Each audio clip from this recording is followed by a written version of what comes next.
សូមស្វាគមន៍មកកាន់ Channel Dirot Cooking ថ្ងៃនេះ Channel យើងខ្ញុំមានមុខម្ហូបខ្យងស្ងោរបង្ហាញលោកអ្នក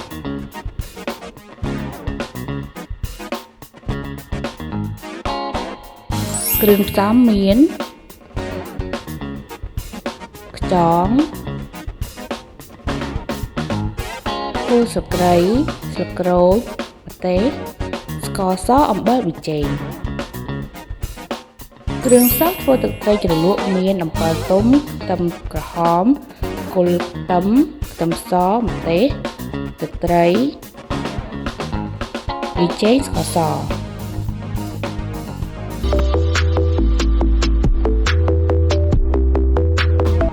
ដំបូងយើងដាក់ដាំទឹកឲ្យពុះបន្ទាប់មកដាក់គល់ស្លឹកគ្រៃល្ក្រូចនិងម្ទេសចូលបន្ទាប់មកទៀតយើងចាប់ផ្ដើមដាក់ខ្យងចូល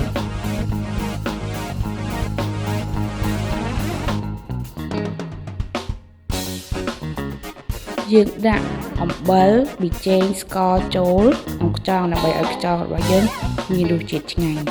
យើងធ្វើការរំងាស់ខ្យងរយៈពេល30នាទីដើម្បីឲ្យខ្យងរបស់យើងផុយល្អ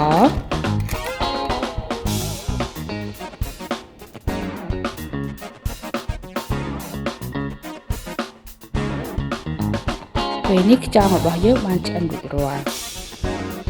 យើងចាប់ផ្ដើមធ្វើទឹកត្រីជ្រលក់ខ្យងវិញម្ដងយើងហាន់ខ្ទឹមក្រហមម្ទេសខ្ទឹមសនិងគល់ដើមខ្ទឹមបន្ទាប់មកយើងចាប់ផ្ដើមចាក់ទឹកត្រីចូល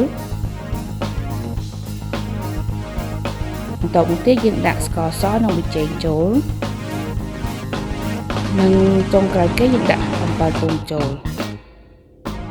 យើងធ្វើការច្របល់ទឹកត្រីរបស់យើងជាមួយនឹងអំបិលទុំនឹងឲ្យបានចូលជាតិគ្នាល្អកូរចូលគ្នាហើយជាការស្រេច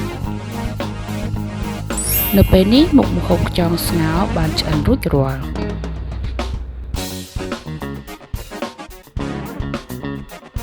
សូមចុច Subscribe និងសញ្ញារូបកណ្ដឹងដើម្បីទទួលបានវីដេអូថ្មីៗពី Channel យើងខ្ញុំ